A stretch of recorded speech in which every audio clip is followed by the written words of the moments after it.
So this is your subject, Practical Research 1. Our previous topic was the characteristics of qualitative research.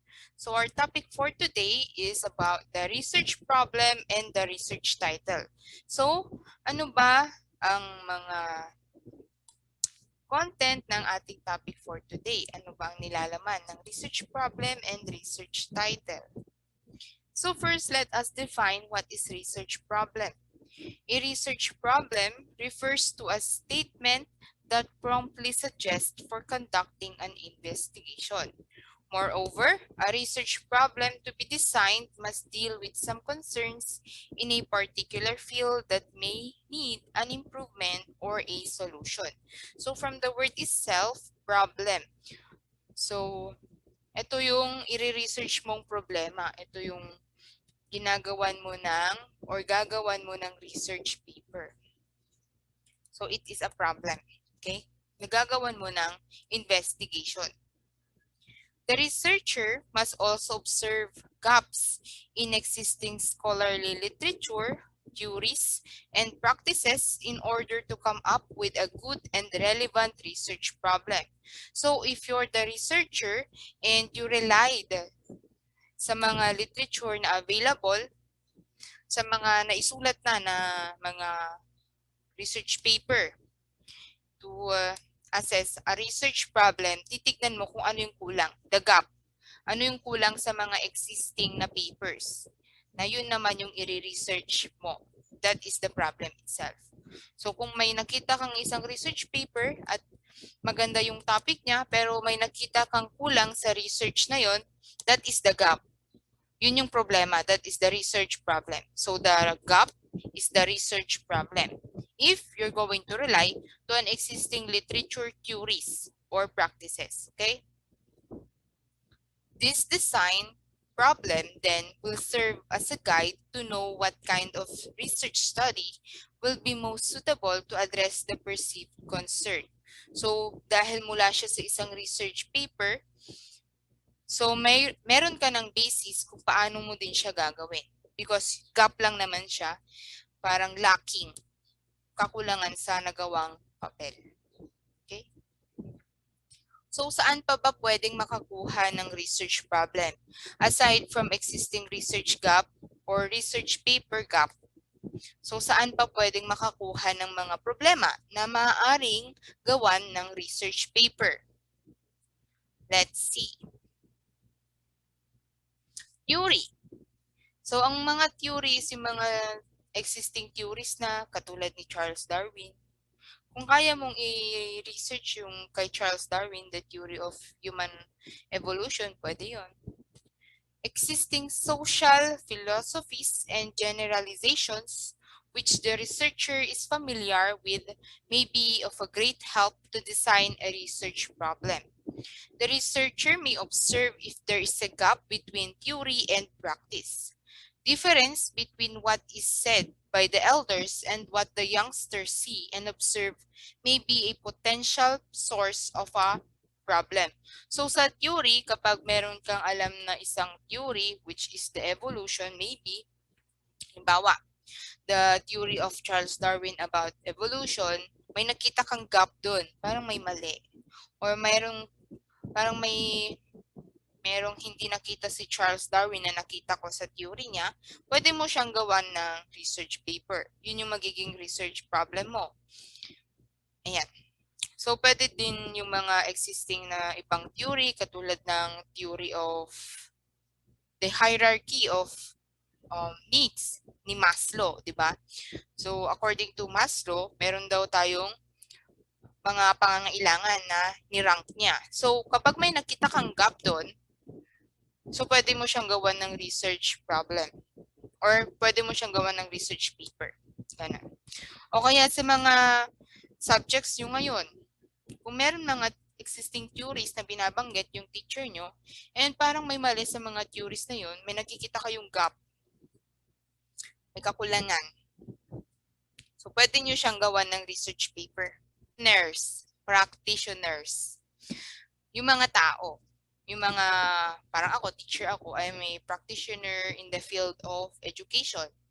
pwede ding mga healthcare providers. Okay. Consultation with the people who have direct experiences in a field of interest may provide the researcher an idea of what relevant problem he or she may investigate.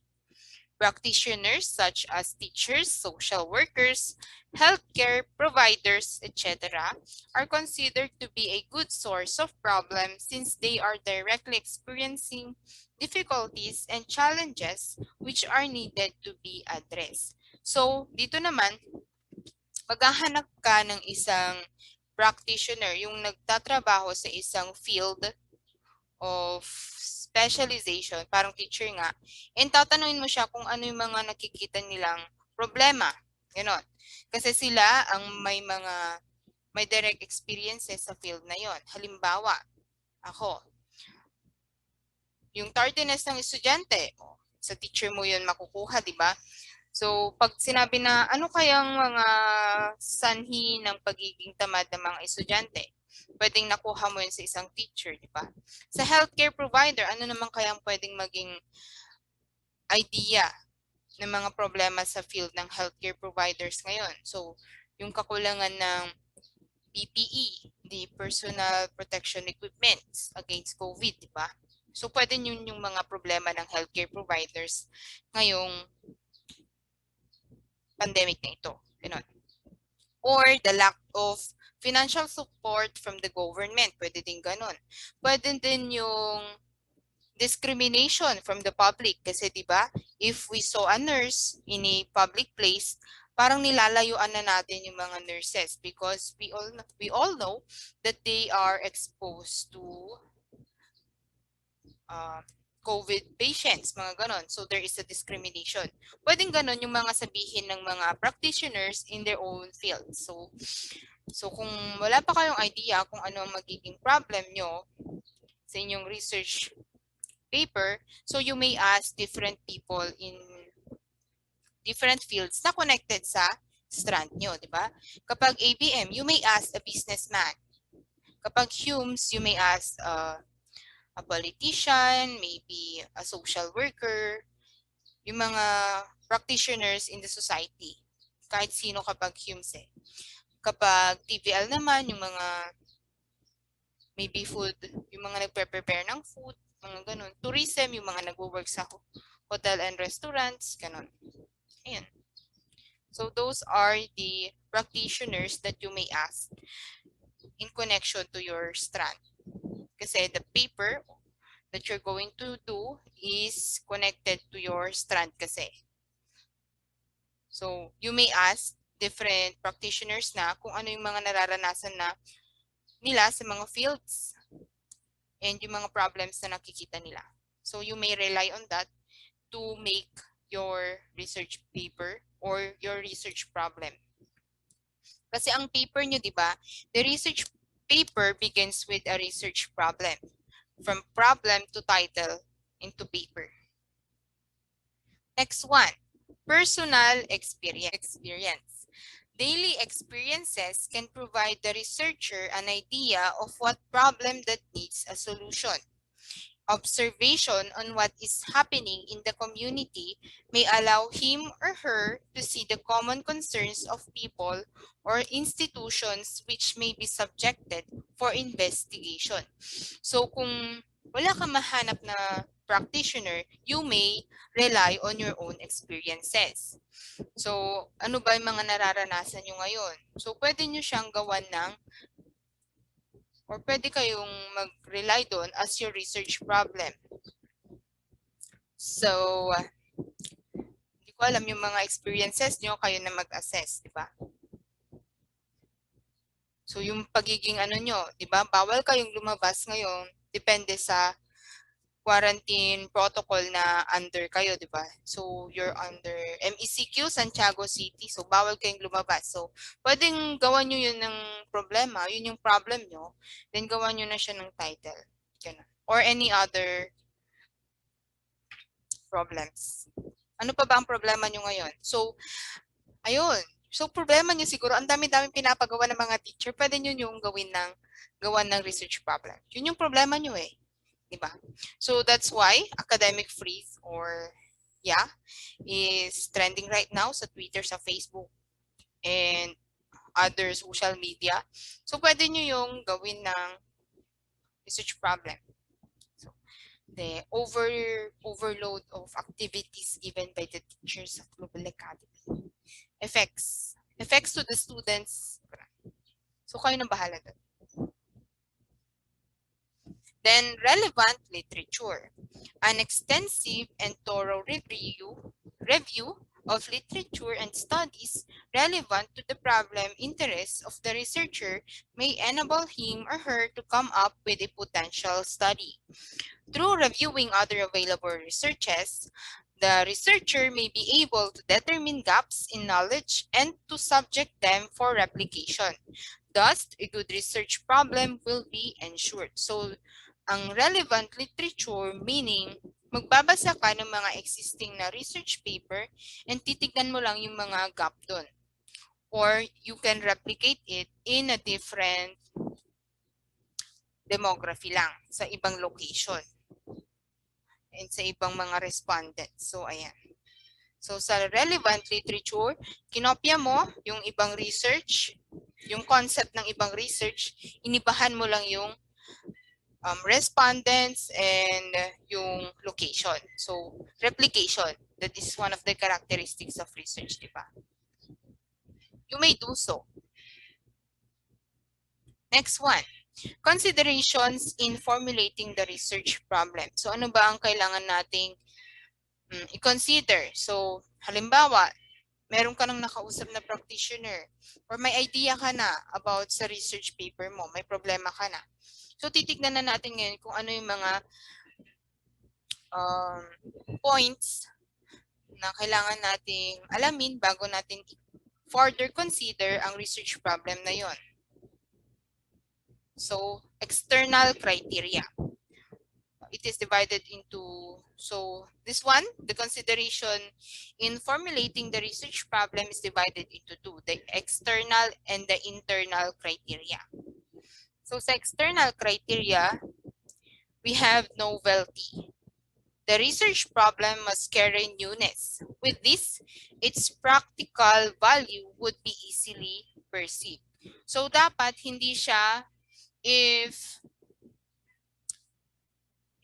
you used other paper, the relevant literature, di ba? So kapag ang basis mo ng research mo is ibang papel, your paper should be updated din. Or yung reference mo, updated din, hindi 1976, mga ganun.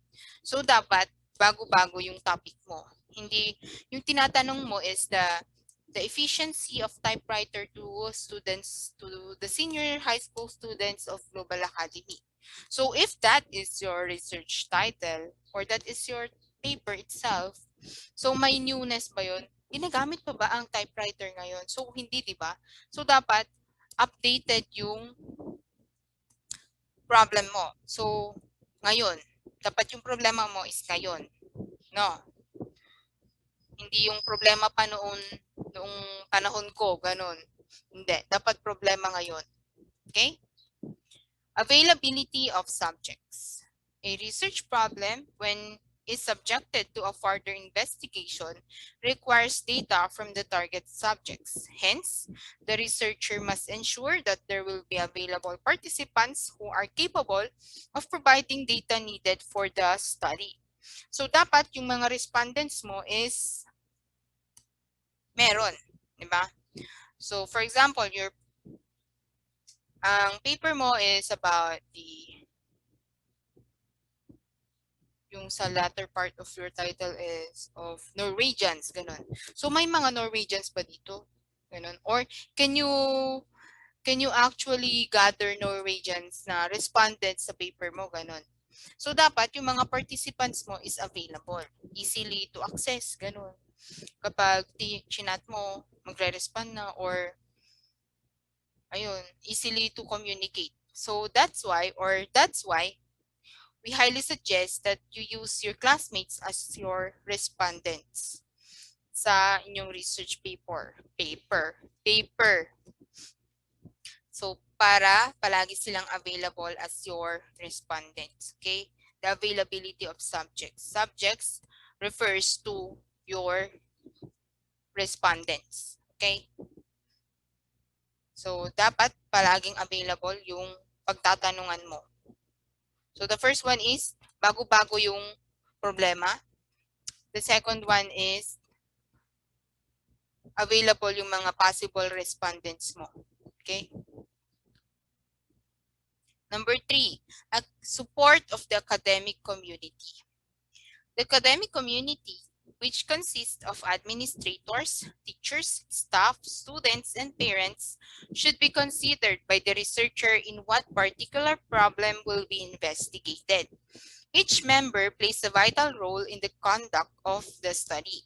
Hence, the research problem should be clearly perceived as beneficial once it is subjected for investigation. In addition, securing permission among the said members must be done before conducting the actual data collection procedure. So there is this part in chapter 2 maybe, or chapter 1 to 2, nandun. So ayan, the who will benefit to the study, ganon. So dapat may pakinabang siya sa, hindi lang sa community, kundi sa school mo na you belong. So that's why we encourage you to study your own classmates. Ganun. And dapat, kaya nga may mga defenses na tinatawag para matignan kung okay ba yung research, nire-research mo before going on to deeper part of your research paper. Ganun. So dapat approve siya, may pakinabang siya sa academic community, pwede din sa social community, and dapat merong approve siya. Okay? Yan. So halimbawa, you are researching about the salaries of the teacher. So the level, the satisfaction level of the teachers of Global Academy in their salary grades. Ganon. So kami, so you ask for the permission to have an access to our salary. Hindi, sabi namin, kasi ayaw nga namin i-disclose yung salary namin. So from that point, hindi na pwedeng i-continue yung research mo kasi nga humindi na kami as your subject, as your respondents, and the topic itself, which is our salary. Ganon. Okay? Are you getting me? For questions, you may put it in the chat box. Yan. Another one, availability and adequacy of facilities and equipment. Necessary common devices such as computers and telephones which will be used in undertaking a study should be considered. Likewise, also needed materials required by the research problem should be checked if they are available and sufficient. So, dapat meron kang cellphone, syempre, because you're going to make an online survey for questionnaires. You're going to contact your respondents. Paano mo ita-type yung paper mo? If you don't have laptop, pwedeng cellphone, di ba? So, you need to have equipment in doing your research. Pero pwede ding written if you can do it. Yun. Pero it's better if you are going to do it soft copy, di ba? Type lang. Ganun. In other fields like STEM, so STEM can do experimental. So sa experimental, dapat may mga equipment silang gagamitin, pwedeng mag-laboratory, ganun. Pwede ding pag-food technology sa laboratory ng kitchen, ganun. Yan. Another, ethical considerations. A research problem, when is subjected to a study, must not pose any unethical demands, most especially on the part of the research participants. So, ethical, meaning parang naaagrabyado yung participant mo. Halimbawa, so there are people that sa topic na teenage pregnancy, di ba? Feeling nila na agrabyado sila if they become a participant to a research um, procedure. So, pag hindi sila umapprove, ganun, kasi feeling nila unethical yun, ganun, sa kanila. So, hindi na matutuloy yung paper mo, ganun. So, when I was in college, there was this title of my classmate. Ano na tawag doon? Yung mercy killing naman yung sa kanya. Ano na yung... So, ang title kasi niya, philosophy student kasi siya, mercy killing. So, ano ba ang view ng isang doctor at ng isang, or ano ba yung pakiramdam after doing the mercy killing? Ganon yung tanong niya. So, ang mercy killing is yung kapag bedridden ng patient, di ba na aksidente, alimbawa na aksidente, then bedridden na siya, nakoma siya for 1 month. Then the family decided to just let go of the patient. That is mercy killing. Buhay pa siya pero they put off the life support. So that is mercy killing. Yun. So, ang research kasi ng classmate ko nun, it's about anong feeling after the mercy killing. Ganon. So, may pagka-ethical consideration yun kasi morally wrong yung ginawa nila. Technically, they killed that person. So, hindi nag-push through yung paper niya, ayun, na behind siya ng 1 year sa amin. So, ayun. May mga topics kasi na sensitive. That's why hindi minsan napupush through. Okay? So, those are the external. Let's go to the internal criteria. First one is the qualifications of the researcher. This pertains to the expertise of the researcher to the problem. It is important to the researcher that he or she has enough knowledge and training when the research problem is subjected to further investigation so as to ensure the success of the undertaking. So as the researcher, next sem, so dapat meron ka ng idea sa field mo, sa strand mo. That's why you're going to study your own strand or your own specialization, di ba? Hindi pwedeng i-study ng isang ABM student ang specialization ng isang HUMS. Anong alam niya doon, di ba? So, dapat qualified ka in your own specialization para mas maintindihan mo yung magiging research mo. Okay? That's why you're going to focus on your own specialization. ABM topics, tourism topics, HUMS about society, ICT about computers, ganon. Okay. Motivation and interest of the researcher. The research problem which is in the interest of the researcher may give him or her satisfaction and enjoyment. Hence, completion of the research task will be efficiently attained. So dahil you're going to focus on your specialization, siyempre interested ka sa specialization mo, di ba? Alam namang in-enroll mo ang iyong strand not knowingly or hindi ka naman interested talaga. So, it is connected na. Yan. Dapat interesado ka and motivated ka na gawin yung research mo. Kasi, interesado ka sa research problem na napili mo. Okay? So, baba. Yun. Ganun. Next one, time factor. A research problem, when is subjected to a study, should suggest to be time efficient. With this, the undertaking will be possibly accomplished in a given time frame. So, you have 1 sem to do that, or 2 sem maybe, to do your research paper. So, mamili kayo ng topic na kayo yung gawin ng 2 sem. Less than 2 sem maybe. Ganon. Okay? Kasi meron kang limited time only. Kaya mo bang gawin yung pinili mong problem within 1 month and 1 semester and 2 months? Ganon. Next one, cost and returns. It is important that the researcher should consider a research problem which suggests to be cost efficient. When it is subjected to a study, it must not be a sort of an expensive undertaking. So dapat kung ano yung afford mong gawing research, yun yung i-research mo. Kung hindi carry ang experimental research, so wag gagawin yun. Kasi it will be costly. Ganun. So sa cookery, kung gagawa sila ng isang bagong food product, pwede nilang gawin yun if they have the enough fund to do so. Pero pag wala, pwede na lang nilang i-study ang different things sa specialization nila. Ganun.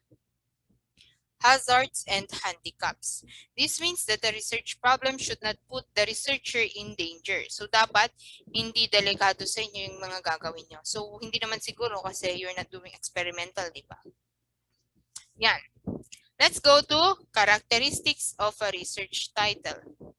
So number 1, it should be limited only to substantive words with high consideration to the key variables such as the phenomenon under investigation, the participants, and the setting of the study. So yung title nyo daw dapat ay naglalaman ng kung ano yung ini-study nyo, sino ang ini-study nyo, the participants, and kung taga saan yung ini-study nyo, the setting of your study. That's why when I give you an example of a research title, I always say the effects or the factors affecting the tardiness. So that is the topic or the variable. Factors affecting the tardiness of the grade 12 student, the participants of Global Academy. So nakita nyo kung ano yung problema, effects or the factors affecting the tardiness. Sino yung participants, the grade 12 students, and the setting, taga saan sila, Global Academy. Ganun.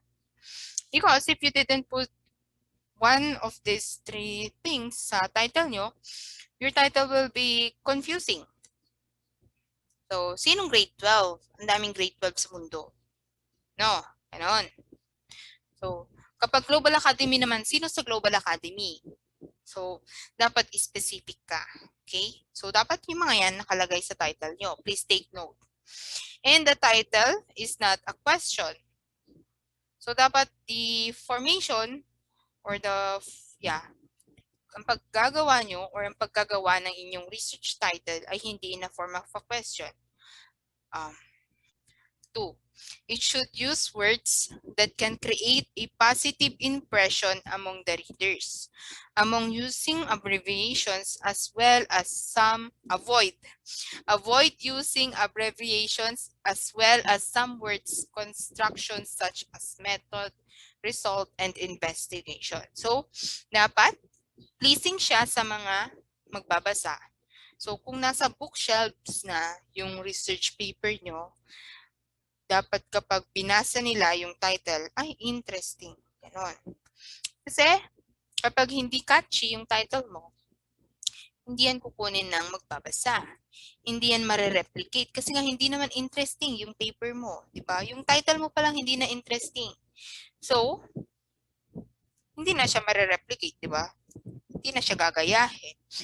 Hindi na siya mapapansin. So, you need to have a positive impression. Dapat maganda yung research title nyo, okay? And avoid putting word constructions, methods, results, and investigations. Why? It stresses na it's too scientific yung paper mo. Parang masyado siyang technical, ganon. Parang, di ba kapag nakakita ka ng investigation, ganun, parang masyadong hindi ka interested, ganun. Kasi parang hindi siya pleasing sa reader kapag nakakita ka ng methods, results, investigation. So, dapat creative ka sa title mo. Okay? Number 3, it should be in the form of a phrase with correct use of capitalization. That is the first letter appeared in the title as well as the first letter of each noun word. should be capitalized. So the first word sa inyong research title should be capitalized. Then every noun is proper noun, dapat capitalized. So the senior high school, senior, capital S, senior, capital H, high, capital S, school, Global Academy, capital G, A, ganon. Okay? You should be aware kung ano yung mga words na ika-capitalize at mga hindi ika-capitalize. Because magiging grammatically wrong ang inyong title kapag hindi nyo siya na-format ng mabuti. Number 4, it should be concise by adequately implying the participants and the coverage of the study. So concise in a sense na dapat short lang. Hindi masyadong mahaba yung title mo. Baka naman gawing 2 sentences na yung title mo or sobrang haba. It should be concise. Specific lang. Direct to the point yung title mo. That's how number 4 yung sinasabi niya. Okay? Dapat direct to the point. Concise.